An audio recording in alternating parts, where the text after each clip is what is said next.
President Marcos and First Lady pay off Nora's debts and expenses. Binayaran daw ni Pangulo Ferdinand Marcos Jr. ang mga utang at iba pang naiwang bayarin ni Nora Aunor. Ito ang pahayag ni Annalisa Puod, Senior Undersecretary. Sa report ng GMA, sinabi ni Puod na galing sa mismong bulsa ni President Marcos ang naging panagot sa ilang gastusin ng namayapang Filipino icon, superstar Nora Aunor. Nagbigay rin daw ng personal niyang pera si First Lady Liza Araneta Marcos.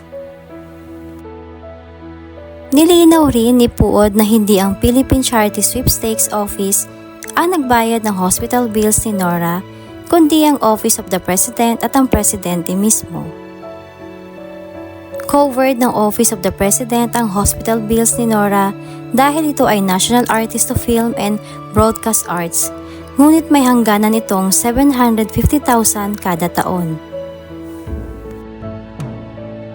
Aside sa makukuha niya sa National Artist, nagbigay ng personal na pera yung mag-asawa, sabi pa ni Puod, na ang tinutukoy ay si President Marcos at ang First Lady.